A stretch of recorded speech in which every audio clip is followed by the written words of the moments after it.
Maayong buntag mga kaigsunan. Happy Sabbath. Dalay ko ng Dios nga niya nasab kita nakabalik kita sa kahanginan sa pila ka mga higan wala ta mga kaigsunan. Apan atong miaging Sabado nagapadayon kita sa paghatag sa atong promosyon. Gusto na ko i-greet ang tanan nga mga kaigsunan nga naa sa YouTube o naa sa Facebook. Labi na gyud ang mga kaigsunan sa Isulan Central Church sa Sultan Kudarat mga kaigsunan. Happy Sabbath niyo tanan. Kauban sab sa atong makaigsunan diha sa Kulaman, Senator Ninoy Aquino, Sultan Kudarat gihapon igsuon. Happy Sabbath ninyo. Dalaygon kay Ginoo o gusto mo nako pasalamatan sa inyong pag-uban nako. Gusto ko mag-thank you sa inyo sa inyong paghatag nako ng importansya labi na gyud sa paghatag nako sa gitagaan ko ninyo og higayon nga mag-celebrate kauban sa ako sa akong panahon sa birthday ika 50th mga kaigsunan sa akong birthday. So happy Sabbath, salamat gid kayo mga kaigsunan sa inyong pagsuportar. Karong buntag alang sa atong pagsugod sa atong promosyon, gusto nako iduko ang atong ulo alang sa pagampo. Ginoong Dios, nalipay kami nga ikaw magauban ka namo, giyahi kami, panalangin ni kami samtang maminaw kami sa mga promosyon nga maghatag kinig dugang kalipay kadasig namo samtang magadusok kami sa imong buhat. Amo kining pangayo tungod lamang sa ngalan sa luwas. Amen. 4 reasons to pray for souls. Upat ka mga rason makaigsunan nganong moapil mantas pagampo alang sa mga habiling kalag. Nganong iampo nato makaigsunan ang tanan nato labi na gyud sa bag-o natong nabutismuhan. Sa miaging Sabado nagtuon kita mahitungod sa unsaon nato pag-nurture ang atong bag-o nga mga membro sa sulod sa iglesia. Ug karon igsuon upat ka mga rason unsaon nato nga unsa may rason nganong moampo mantas atong makaigsuonan sa iglesia. Og labi na gyud sa mga hamiling kalag makaigsuonan nga atong gihaguan alang sa kaluwasan. The question is, why is it necessary to pray for souls? Doesn't God already want to win them? Isn't He doing everything He can without praying God? Mga kaigsuonan, nindot kayo ni kanag-ingon siya, there is a great deal about the science of prayer that human mind cannot comprehend. Doon nagyoy importante kay makaigsuonan sa hunahuna sa Dios nganong kita gyud kinahanglan magaampo igsuon.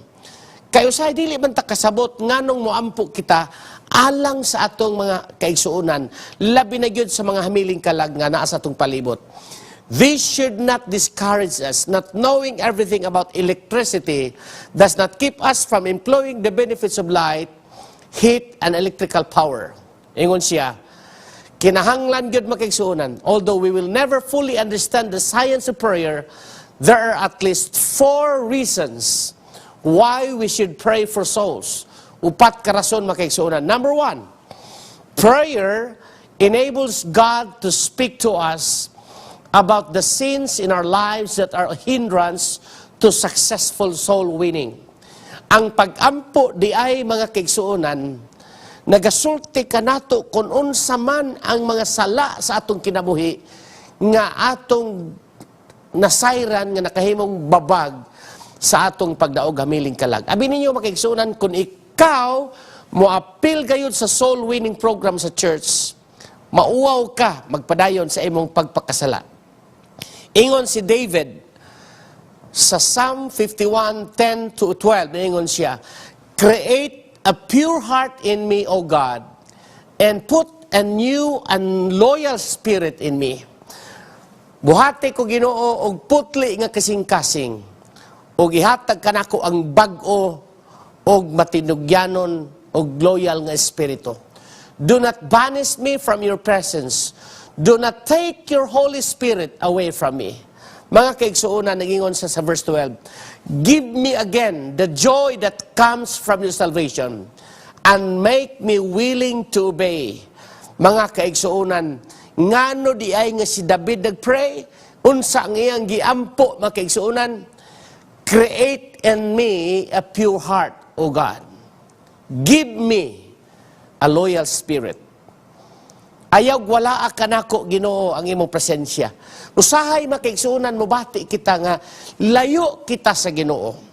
Ngano man maingon kita nga nawad-an kita sa balang espiritu. Manangingon si David, do not take your Holy Spirit away from me. Give me again that joy that comes from your salvation and make me willing to obey you, mga kaigsuonan. Si David, igsuon, naghandom siya nga makabaton siya og putli nga kasing-kasing. He hungered for the presence of God in his life. Mga kaigsuonan, maunta ni ang atong pagbati sa atong kinabuhi. Uhaon unta kita sa presensya sa Dios. He yearned for the fullness of God's Spirit. Gusto siya makaigsuonan nga makabaton sa balang espiritus kinatibukan gayon. Mga kaigsuonan, mao kini ang importante kaayo nga taming sa atong pagkakristohanon. Kanunay kitang uhawon sa presensya sa Dios, pinaagis balang espiritu. Ingon si David makigsuonan sa pagpadayon sa Psalm 51:13, "Then I will teach sinners your commands, and they will turn back to you." Mga kaigsuonan, si David mauni ang iyang pag-ampo. Ug matod pa niya, ang mga makasasala, mubiya, tudluan siya sa imong mga kasuguan, ug mubiya siya ug matalikod siya, ug muadto siya kanimo. A renewed experience, ingon ang Like Your Word, page 31, a renewed experience with God leads to the desire to share the experience with others. And in feeling of His Spirit leads to an outflowing of His love, makigsuonan. Ang usa di ay kanabag-o nga eksperyensya nato kauban sa Dios, makigsuonan, magagiya ka nato sa pagpahat sa eksperyensya ngadto sa uban. O ang pagpuno sa balang espiritu, makigsuonan, magaawas-awas kini ngadto sa uban, pinagi sa iyang gugma, mga kaigsuonan. Before God can do something with us, He must do something for us. And before God can do something through us, He must do something in us. God's power is limited when there is cherished sin in our hearts. Often as you and I pray for others, Jesus impressed our own hearts with the need of a closer fellowship with Him. Mga kaigsuonan, kung doon na di ay kita'y gisipit-sipitan nga mga sala, mga kaigsuonan, mao kanay makababag or babag sa atong unsa, sa atong relasyon ngadto sa Dios. Unya, sa atong pagpakigsuod ngadto kaniya. Number 2, mga kaigsuonan, prayer deepens our desire concerning the things for which we are praying. Ang pag-ampo kuno, makigsuonan, maghatag natog lawom-lawom nga handom alang sa mga butang nga kinahanglan atong iampo, makigsuonan. Lawom-lawom gayud, makigsuonan. Unsaon nimo paglawom-lawom sa imong handom kung ikaw walay espiritu, tungod kay ang gahom sa Ginoo wala sa imong kinabuhi. Nga naman nag-ampo si Jesus dito sa Gethsemane. Matthew 26:39, He went a little further on, threw Himself face down on the ground and prayed, "My Father, if it is possible, take this cup of suffering from me, and yet not what I want, but what you want." Dili siya gusto, makigsuonan, nga ang iyang kabubuton ang matuman, kunili ang kabubuton gayud sa Dios, mga kaigsuonan. Maunay gusto niya nga matuman ang kabubuton sa Dios sa iyang kinabuhi. Kita, mga kaigsuonan, gusto kita nga ang kabubuton gayud sa Dios may matuman sa atong kinabuhi. One of the model intercessory prayers in the Bible is the one Jesus prayed for the salvation in Gethsemane. As the Savior prayed, He experienced a conflict with the powers of hell. Mga kaigsuonan, nganong kinahanglan yun kita mo ampo tungod kay ang gahom sa kaaway nga maong iyawa, ang gahom sa unsa, makigsuonan, sa atong kontra nga mao kanunay diha kita nakipagbisog, makigsuonan, gikinahanglan nato nga atong iampo o makabaton kitag pinasahi nga power gikan sa Ginoo. On his knees, he cried out, "If it is possible, let this cup from me, nevertheless not I, but as you will," mga kaigsuonan. There is the garden, Jesus won the battle. This desire to save us intensified as He prayed, mga kaigsuonan. The desire to save us even stronger. The more we pray for someone's salvation, the more we desire it. The more we desire it, the more we will look for creative opportunities to reach that person, mga kaigsuonan. Ngano nga kanunay, ang sikreto di ay, makigsuonan, nga magbagabaga ang atong kadasig sa pag-apil sa buhat alang sa pag-ampo sa mga hamiling kalag nga gusto nato makauban sa langit makaigsuonan. Mao kanunay ang pag-unsaman, ang pagpangayo sa gahom, ang pag-ampo kanunay alang sa kaluwasan sa uban, og niana makaigsuonan dunay gitawag og creative power, dunay power, dunay opportunity makaigsuonan nga hatag sa Dios aron makabaton kita din ang gahom, aron makabot nato ang mga tawo nga nagkinahanglan sa kaluwasan. Second to the last makaigsuonan, prayer puts us in touch with the divine wisdom. Ang pag-ampo sa to, naga-connect ka nato, nakaabot ka nato nga makabaton kitag unsa. Langit nun nga kaalam makaigsuonan. Ingon diri sa James 1:5, unsa gisaad sa James makaigsuonan 1:5, but any of you lack wisdom, you should pray to God, and who will give to it to you, because God gives generously and graciously to all. Ang pag-ampo din nato makaigsuonan, kung kita nakulangan sa kaalam, mag-ampo kita ngadto sa Dios nga tagaan kita niya, ug siya magahatag kanato nagiun sa diha generously and graciously to all. Wala siya nagpili makaigsuonan, kita tanan basta mangayo ta niya iyatang tagaan. Ingon siya sa pagpadayon sa Light Your World for God, page 32. The only one who is wise to win souls is God. Jesus reveals the right words to say to men and women. Without His wisdom, we may have keys, but we do not know which key fits where. Dili takabalo mo abli makaigsuonan.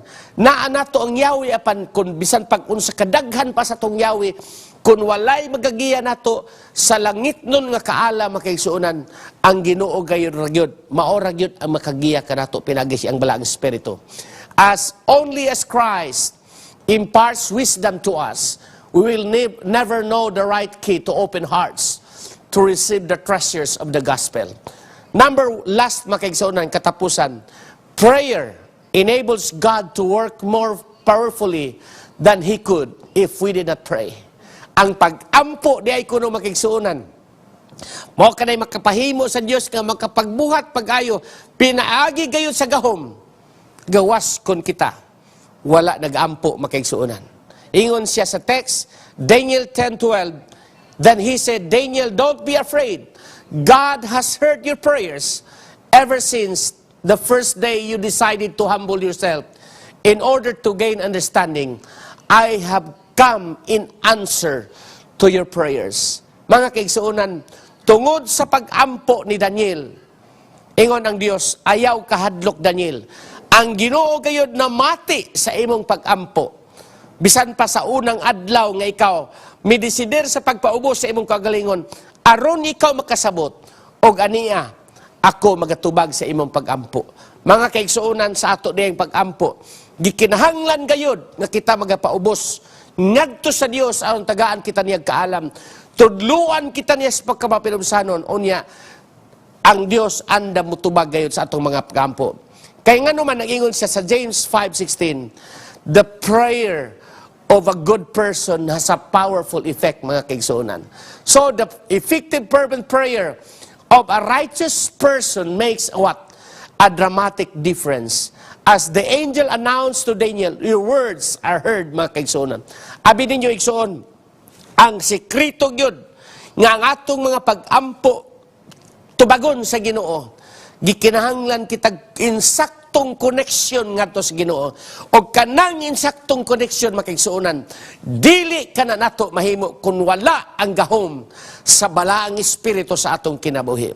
When we interceded for others, life flows from the throne of God through us to touch others' lives. In great controversy between good and evil, we become God's channel of blessings. I like that, makaigsuonan. Sa diha di ay kuno nga mo intercede kita sa pag-ampo ngadto sa uban. Ang atong kinabuhi makaigsuonan mudagay day gikan sa trono sa Dios, makatandog sa uban kinabuhi.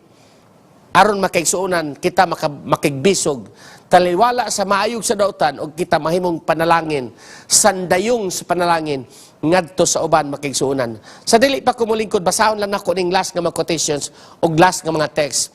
We always give thanks to God the Father of our Lord Jesus Christ when we pray for you. The Apostle Paul remembered the churches he raised up through his evangelistic journeys, and daily he prayed for the churches at Galatia, Ephesus, Philippi, Colossae, and Thessalonica, makigsunan. Ingon diha, si Pablo nasayod gyud sa iyang tanan nga mga ngalan nga iyang giampo, makigsunan. Tanan nga mga simbahan iyang giampo, tanan nga mga syudad nga iyang giampo, doon na siya mga listahan. Question, are you praying for your loved ones by name? Imo ba silang giampo, makigsunan? Are you hold up your community before God? Soul winning necessitates God's power to do God's work, makigsunan. So gusto nako basahon kining last nga quotation ingon siya. Why do not two or three meet together to plead with God for the salvation of some special one, and there's still another? Unsa ka ng upat, makigsuunan nga sekreto, nganong kita, unsang rason, nganong kinahanglan kita moampo sa uban. Akong i-review kadyot, makigsuunan.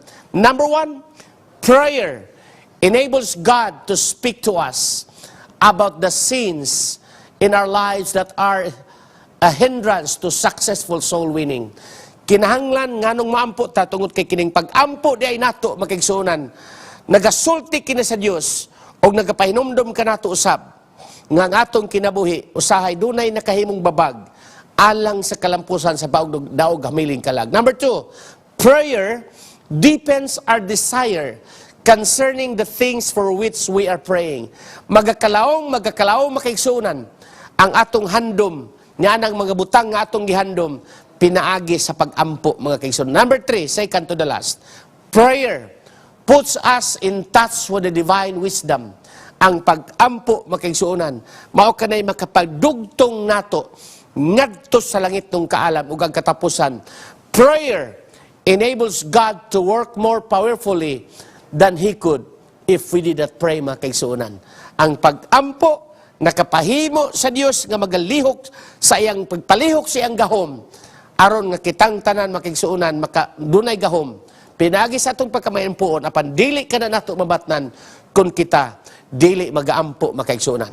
Ako nagapanghinaot gikan karon dunay tinuod nga revival sa atong iglesia pinaagi sa atong pagkamayampuon kay kun wala ang gahom, makigsuunan, sa balang espiritu sa atong kinabuhi, walay kausaban ang iglesia, walay power ang iglesia, makigsuunan, wala gigahom kung kita wala nakadugtong sa atong Ginoo, makigsuunan. Magampo ta. Ginoong Dios, salamat kaayo sa pribiliyo. Salamat nga ikaw nagkauban ka namo.